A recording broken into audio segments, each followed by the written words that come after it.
மாதிரி காவேரி கொண்டு வந்தோம்.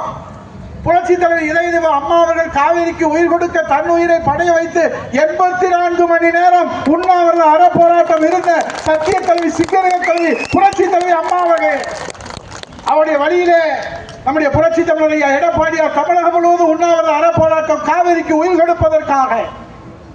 அதைத் தொடர்ந்து நாடாளுமன்றத்தில் 22 நாட்கள் காவேரிக்கு உயிர் கொடுப்பதற்காக நாடாளுமன்றம் முடக்கப்பட்டது.